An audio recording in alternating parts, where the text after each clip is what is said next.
exam preparation of Orappans. As a Orappan, I have the best exam preparation. Hello Aliya, endada? Aliya, examine vallom padicha nee? Exam naale aayirunna? Oda, naaleyaanu exam. Super, ഞാൻ ഇപ്പാണ് അറിയണേ.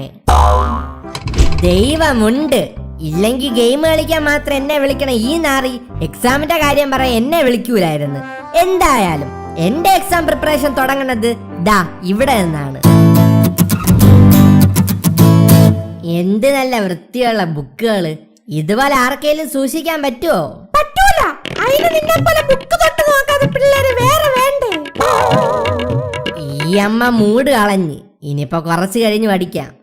അതെ അതെ, mood പോയി കഴിഞ്ഞാൽ പിന്നെ പഠിക്കാൻ ഇരിക്കല്ലെന്ന് എന്റെ അച്ഛ അപ്പൂപ്പന്മാര് വരെ പറഞ്ഞിട്ടുണ്ട്. അതുകൊണ്ട് ഞാൻ പഠിച്ചില്ല. അങ്ങനെ രാത്രിയായി. പുല്ല്, ഇനി നാളെയാണല്ലോ എക്സാം. വല്ലോം വായിക്കാം, അല്ലെങ്കിൽ ഈ എക്സാമും തേഞ്ഞൊട്ടും. ഇനി 9 മണിക്കൂർ ബാക്കി. ഓരോ മണിക്കൂർ ഓരോ ചാപ്റ്റർ വായിച്ച് തീർക്കാം. പക്ഷേ ഇതിപ്പോ എവിടെ നിന്ന് തുടങ്ങും? പഠിക്കാൻ ഇരിക്കുമ്പോ ഫേസ് ചെയ്യണ ഫസ്റ്റ് ഇഷ്യൂ ആണ് യെസ്, എവിടെ നിന്ന് തുടങ്ങും? എവിടെ നിന്ന് തുടങ്ങുമെന്ന് ആലോചിച്ച് ഇതിപ്പോ 2 മണിക്കൂർ ആയല്ല ദൈവമേ. അങ്ങനെ ആ നീണ്ട 2 മണിക്കൂറുകൾക്ക് ശേഷം എവിടെ നിന്ന് തുടങ്ങുമെന്ന് കണ്ടുപിടിച്ച് ഇത് മുഴുവനും പഠിച്ച് തീർത്തിട്ടേനെ ഇനി ബാക്കി കാര്യം. ലെവൻ എന്തിനിപ്പൊ കിടന്ന് വിളിക്കണേ? ഹലോ അളിയ, പബ്ജി കളിക്കാൻ വരണ? ഡേയ് ഷൊട്ടെ, നാളെ എക്സാം അല്ലേ?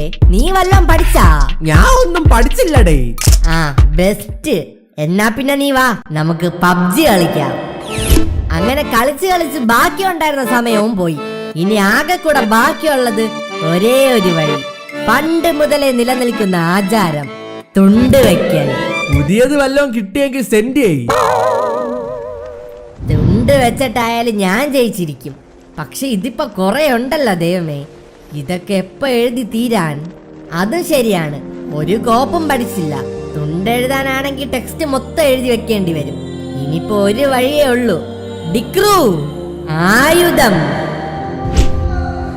എന്തായാലും ഈ ടെക്സ്റ്റൊക്കെ ഇനി ആക്രിക്ക് തന്നെ കൊടുക്കും. അതിനേക്കാൾ ഇതിനെ വെട്ടി തുണ്ട് വെച്ചാ പരീക്ഷയെങ്കിലും ജയിക്കാം. അങ്ങനെ തുണ്ട് വെട്ടിക്കഴിഞ്ഞ് ഞാനും ഇറങ്ങി. ഇതാണ് എന്റെ എക്സാം പ്രിപ്പറേഷൻ.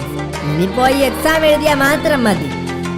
അപ്പൊ ഗൈസ്, നിങ്ങൾക്ക് ഈ വീഡിയോ ഇഷ്ടപ്പെട്ടെങ്കിൽ നിങ്ങളുടെ എക്സാം പ്രിപ്പറേഷൻ എങ്ങനെയാണെന്ന് കമന്റ് ചെയ്യൂ guys. And stay tuned for more videos. By.